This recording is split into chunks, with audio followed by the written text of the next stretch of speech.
विद्यार्थी मित्रांनो, हीट या टॉपिकमधलं एक न्यूमेरिकल आपण या व्हिडिओत डिस्कस करतोय.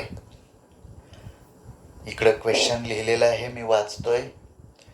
Liquid ammonia is used in ice factory for making ice from water. बर्फाच्या कारखान्यात लिक्विड स्वरूपातला अमोनिया वापरतात पाण्याचं बर्फ करण्यासाठी. If water at 20 degrees Celsius is to be converted into 2 kilogram ice, 20 degree सेल्सिअसचं पाण्याचं बर्फात रूपांतर करायचं आहे. किती बर्फ? 2 किलोग्रॅम. आता एक गोष्ट लक्षात घ्या, या त्यांनी बर्फाचं मास दिलंय 2 किलोग्रॅम, पण हेच पाण्याचं सुद्धा मास असलं पाहिजे, हे लक्षात आलंच असेल तुमच्या. जेवढं मास वॉटरचं असतं तेवढंच मास बर्फाचं होणार. त्यामुळे इथं वेगळं वॉटरचं मास देण्याची गरज नाही. फक्त काय सांगितलंय की वॉटर 20 डिग्रीला होतं, त्याचं कन्व्हर्जन झालंय आणि बर्फ तयार झालाय 0 डिग्री सेल्सिअसचा. 2 kilogram ice at 0 degree Celsius. How many grams of ammonia are to be evaporated? तर किती ग्रॅम अमोनिया इव्हॅपोरेट झाला?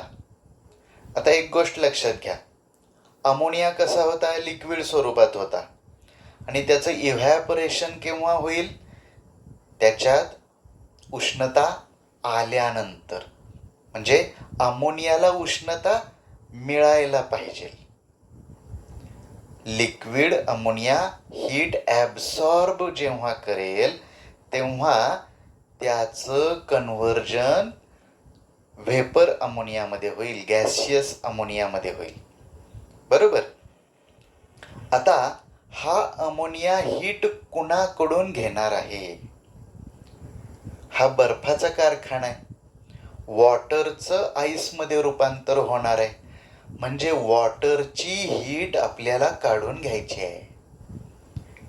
वॉटरची हीट काढून घ्यायची आहे, त्याचं बर्फात रूपांतर करायचंय. येते का लक्षात? ही वॉटरची हीट काढून घ्यायचं काम कोण करतंय? अमोनिया करतोय, लिक्विड अमोनिया करतोय. म्हणजे लिक्विड अमोनिया वॉटरमधून हीट काढून घेणार आहे, त्यामुळं वॉटरचं आईसमध्ये कन्व्हर्जन होणार आहे आणि इकडं लिक्विड अमोनिया इव्हॅपोरेट होणार आहे. हीट एक्सचेंज समजला का? आता इथं दोन गोष्टी आहेत. वॉटरचं 20 डिग्री सेल्सिअसच्या वॉटरचं 0 डिग्री सेल्सिअसच्या आईसमध्ये कन्व्हर्जन होताना दोन गोष्टी घडतात. पहिली गोष्ट म्हणजे 20 डिग्रीचं वॉटर पहिल्यांदा 0 डिग्री सेल्सिअसपर्यंत येणं, म्हणजे वॉटरचं टेम्परेचर कमी होणं. वॉटरचं टेम्परेचर 20चं 0 होणं ही पहिली स्टेप आहे. आणि दुसरी स्टेप 0 डिग्री सेल्सिअसच्या वॉटरचं 0 डिग्री सेल्सिअसच्या आईसमध्ये कन्व्हर्जन करणं. लक्षात येते का? बघा, इथं फेज चेंज होते, फक्त टेम्परेचर तेच राहते, फक्त 0 डिग्री वॉटरचं 0 डिग्री सेल्सिअसच्या आईसमध्ये कन्व्हर्जन होत आहे. म्हणजे इथं हीट दोन प्रकारे बाहेर टाकली जाते, असं आपण म्हणू. दोन वेगवेगळ्या प्रकारे हीट दिली जाते वॉटरकडून. पहिल्यांदा वॉटरची हीट कमी होणार आहे, ती वॉटरचं टेम्परेचर कमी होण्यामधून, आणि दुसरी हीट वॉटरकडून बाहेर जी पडणार आहे त्या दरम्यान वॉटरचं आईसमध्ये कन्व्हर्जन होणार आहे. तुम्हाला ह्या दोन गोष्टी कळत आहेत का? बघा, लिक्विड अमोनिया दोन्ही स्टेपमध्ये काय करतोय? हीट ॲब्सॉर्ब करतोय. पहिल्यांदा हा अमोनिया वॉटरकडून हीट काढून घेतोय, वॉटरचं टेम्परेचर 20 डिग्री सेल्सिअसचं 0 डिग्री सेल्सिअसला आणतोय, आणि त्या 0 डिग्री सेल्सिअसच्या वॉटरकडून पुन्हा हीट ॲब्सॉर्ब करून त्याचं 0 डिग्री सेल्सिअसच्या आईसमध्ये रूपांतर करतोय. हे एवढं कळलं का बघा. आता आपण हे गणित कसं सोडवायचं ते बघूयात. पहिल्यांदा जे काही दिलेलं आहे ते व्यवस्थित लिहिणं गरजेचं आहे. बघा, मास ऑफ वॉटर, वॉटरचं मास किती आहे? 2 किलोग्रॅम. वॉटरचं मास कुठं दिलंय हो? इथं तर आईसचं मास दिलंय, पण मग सांगितलंय आईसचं मास जेवढं आहे तेवढंच वॉटरचं मास असलं पाहिजे. वॉटरचं मास 2 किलोग्रॅम. 2 किलोग्रॅम आपण ग्रॅममध्ये कन्व्हर्ट करणार आहोत, कारण स्पेसिफिक हीट कपॅसिटी असू द्या किंवा लॅटेंट हीट असू द्या, हे कॅलरी पर ग्रॅम किंवा calorie per gram per degree Celsius असे त्यांचे जे CGS युनिट्स आपण तिथं वापरतोय. ओके, इथं आपण किलोग्रॅमचं ग्रॅममध्ये कन्व्हर्जन करूयात. मास ऑफ वॉटर 2 किलोग्रॅम म्हणजेच 2000 grams. Change in temperature of water, वॉटरचं टेम्परेचर कितीनं चेंज झालंय? डेल्टा टी म्हणजे चेंज इन टेम्परेचर. कितीनं हे टेम्परेचर चेंज झालंय? 20-0 म्हणजे 20 डिग्री सेल्सिअसनं कमी झालेलं आहे. स्पेसिफिक हीट ऑफ वॉटर, वॉटरची specific heat capacity 1 calorie per gram per degree Celsius. हे कसं वाचायचं? सॉरी, इथं 1 लिहायचंच राहिलंय. 1 calorie per gram per degree Celsius असं वाचायचं. लिहिताना हे असं लिहिलं तरी वाचताना 1 calorie per gram per degree Celsius. 2 वेळा प्रत्येक टर्मच्या आधी पर म्हटलं पाहिजे. Okay, latent heat of fusion, आपल्याला काय काय गरजेचं आहे हे लक्षात घेतलं पाहिजे. ज्या ज्या क्रिया घडत आहेत त्यानुसार त्यासाठी लागणाऱ्या टर्म्स आपण घेतल्या पाहिजेत. इथं वॉटरचं आईसमध्ये कन्व्हर्जन होत असलं तरी लॅटेंट हीट ऑफ फ्युजन असा शब्दप्रयोग वापरला जातो. आईसचं पाण्यात कन्व्हर्जन होताना जेवढी उष्णता घ्यावी लागते तेवढीच उष्णता वॉटरचं आईस होताना बाहेर टाकावी लागते. तिला म्हणायचं latent heat of fusion of ice. त्याची व्हॅल्यू आहे 80 कॅलरी पर ग्रॅम. LW असं म्हणूयात. जरी आईस असलं तरी आपण वॉटरसाठीचं W हे इथं वापरणार आहोत. Latent heat of vaporization of ammonia, अमोनियाची पण वाफ होणार आहे, त्यामुळं लॅटेंट heat of vaporization of ammonia इथं गरजेचं आहे. लॅटेंट हीट ऑफ फ्युजन वेगळं, लॅटेंट हीट ऑफ व्हेपरायझेशन वेगळं. जिथं जिथं फेज चेंज होत असते त्या ठिकाणी जी हीट इन्व्हॉल्ड असते तिला म्हणायचं लॅटेंट हीट. आपण यापूर्वीच्या व्हिडिओजमध्ये हे डिटेलमध्ये शिकलेलो आहोत. Latent heat of vaporization of ammonia, ammonia लिक्विडचं व्हेपर होत आहे म्हणून latent heat of vaporization LA, A for ammonia, is equal to 341 calorie per gram.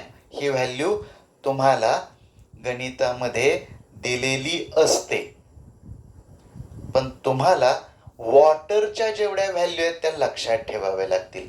म्हणजे वॉटरची स्पेसिफिक हीट कॅपॅसिटी 1 हे काही प्रश्नात दिलेलं नाही, परंतु हे तुम्हाला लक्षात ठेवावी लागेल.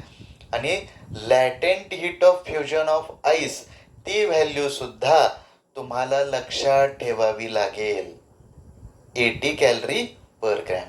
ओके, काय फाइंड आउट करायचंय तर mass of ammonia MA. Okay, काय दिलंय आणि काय काढायचंय हे तर कळलं. आता आपण डिस्कस केल्याप्रमाणे हीट एक्सचेंजच्या प्रिन्सिपलनुसार कुणाची हीट कुठं गेली ते आपण बघूयात. ते पहिल्यांदा लिहिलं पाहिजे. According to the principle of heat exchange, heat absorbed by liquid ammonia, liquid अमोनियानं जी हीट ॲब्सॉर्ब केली ती 2 वेगवेगळ्या प्रकारे ॲब्सॉर्ब केलेली आहे बघा. कुठून कुठून आली ती हीट, तर is equal to heat lost by water during cooling from 20 degree Celsius to 0 degree Celsius. पाण्याचं 20 डिग्री सेल्सिअस पासून 0 डिग्री सेल्सिअस पर्यंत कुलिंग होताना जी हीट वॉटरनं बाहेर टाकली ती अमोनियानं घेतलेली आहे. आणि दुसरी heat lost by water while converting into ice. वॉटरनं आईसमध्ये कन्व्हर्ट होताना जी हीट गमावलेली आहे ती हीट सुद्धा अमोनियानं ॲब्सॉर्ब केलेली आहे. ओके, आता heat absorbed by liquid ammonia. इथं अमोनियानं जी काही हीट घेतली तिचं काय झालं, तर त्याचं फक्त लिक्विडचं व्हेपरमध्ये कन्व्हर्जन झालंय. त्यामुळं आपण ती हीट फेज ट्रान्सफॉर्मेशनच्या वेळची जी हीट असते ती मास इंटू लॅटेंट हीट या स्वरूपात आपण कॅल्क्युलेट करतो. तर heat absorbed by liquid ammonia is equal to mass of ammonia into latent heat of ammonia is equal to, इथं जी हीट आहे ती टेम्परेचर राईज किंवा फॉल होतानाची हीट आहे. तर त्यावेळचा फॉर्म्युला कोणता, MC डेल्टा टी. पण हे कोणाची हीट आहे, वॉटरची, म्हणून आपण MW CW डेल्टा टी घेतलेला आहे. ही जी हीट आहे बघा बाळांनो, ही जी हीट आहे ती आहे heat lost by water during cooling from 20 degree Celsius to 0 degree Celsius. आपण हे डेल्टा टी असणारा फॉर्म्युला केव्हा वापरायचा आहे, डेल्टा टीचा फॉर्म्युला केव्हा वापरायचा आहे, जेव्हा टेम्परेचर चेंज होत असतं तेव्हा वापरायचं आहे. त्यामुळे इथं वॉटरचं कुलिंग जिथं झालंय ना 20 डिग्रीचं 0 डिग्रीमध्ये, त्यावेळी वॉटरनं गमावलेली जी हीट आहे ती ही आहे. लक्षात येते का बघा. आणि पुढची heat lost by water while converting into ice. वॉटरचं आईसमध्ये कन्व्हर्जन होताना म्हणजे फेज चेंज होताना जी हीट वॉटरनं बाहेर टाकली ती मास इंटू लॅटेंट हीट.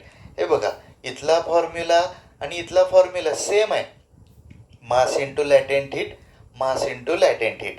इथं अमोनियाचं आहे म्हणून MaLa लिहिलंय, इथं वॉटरचं आहे म्हणून MwLw लिहिलंय.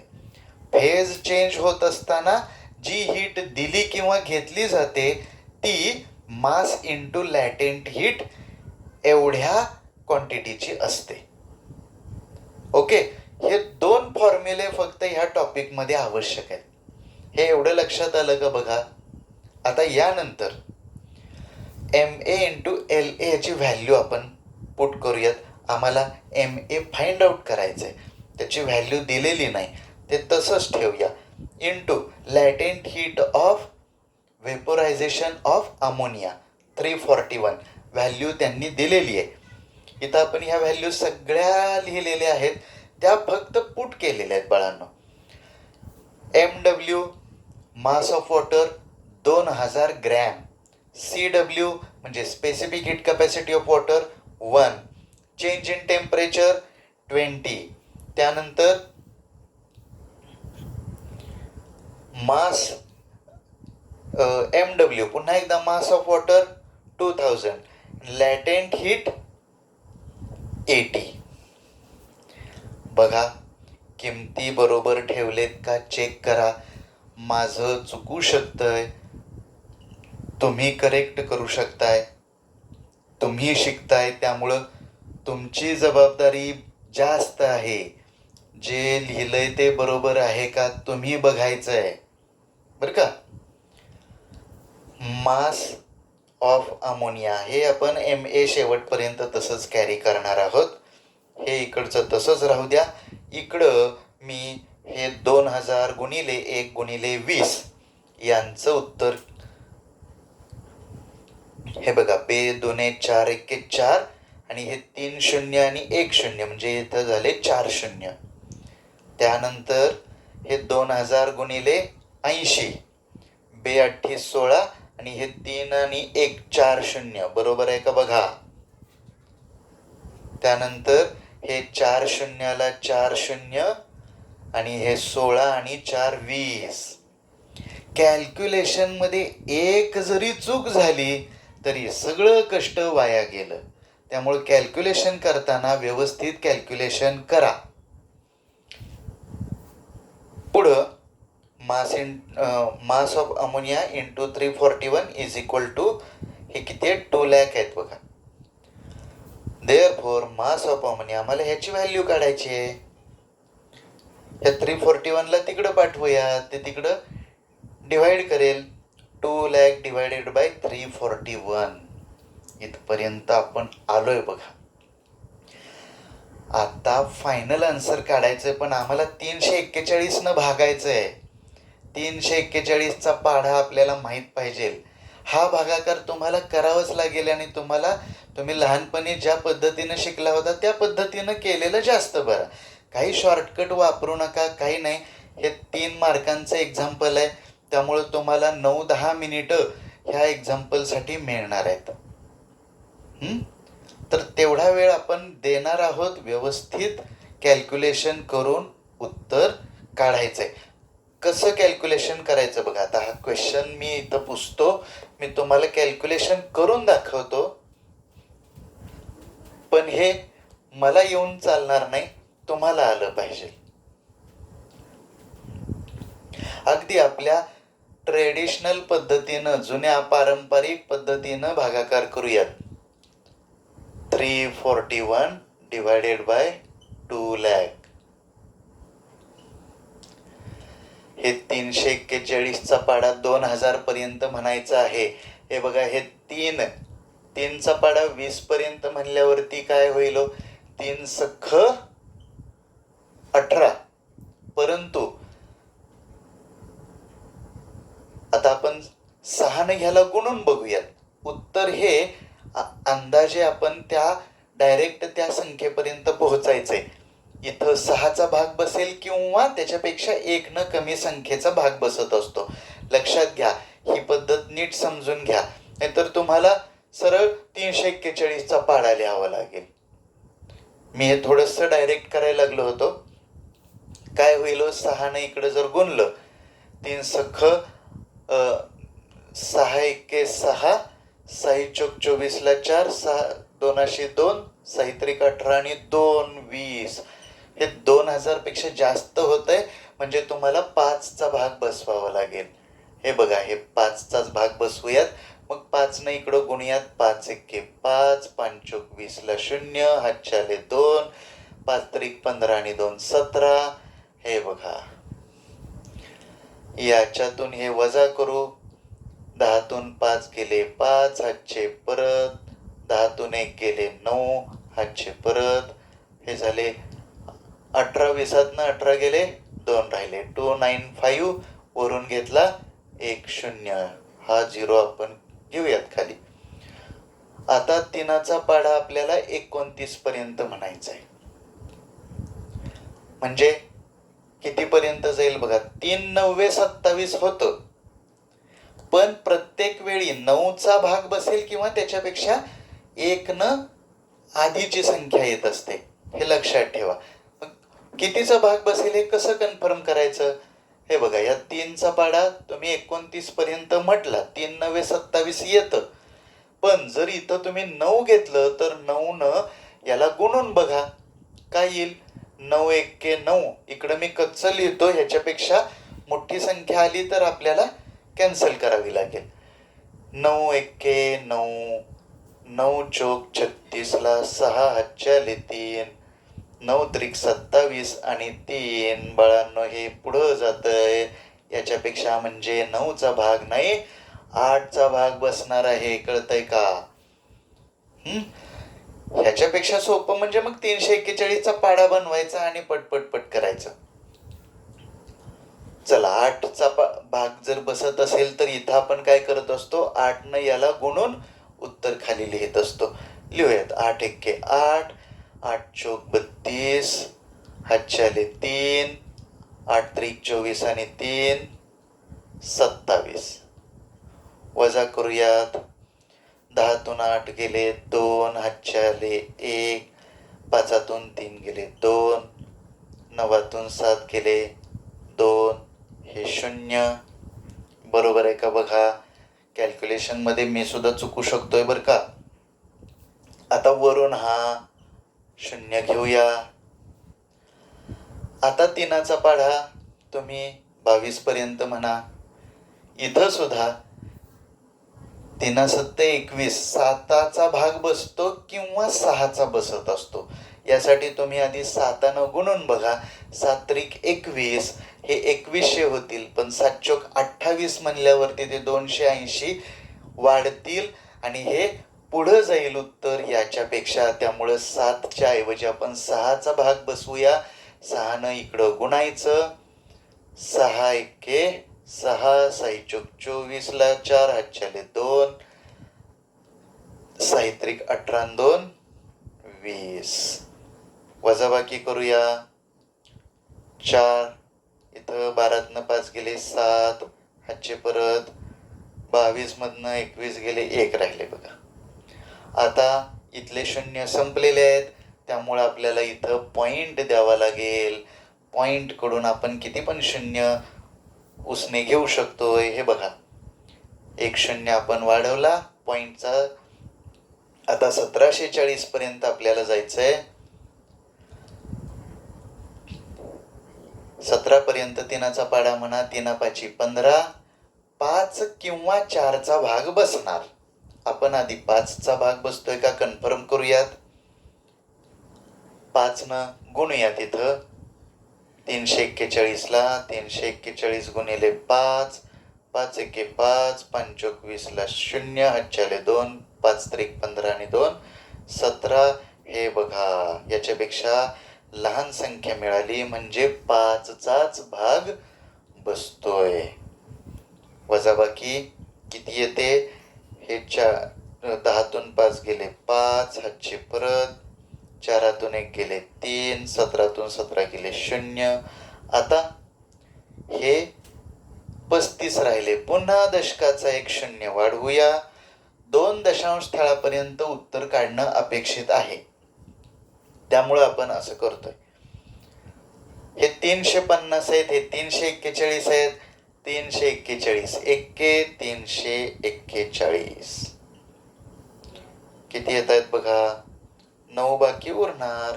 वरून तुम्ही 0 जरी घेतला तरी पुढचा भाग 0चाच बसणार आहे. त्यामुळं आपण याचं 2 दशांश स्थळांपर्यंतचं उत्तर फायनल करू. इथं लिहूया. Therefore MA is equal to काय आलंय उत्तर 586.51 ग्रॅम्स.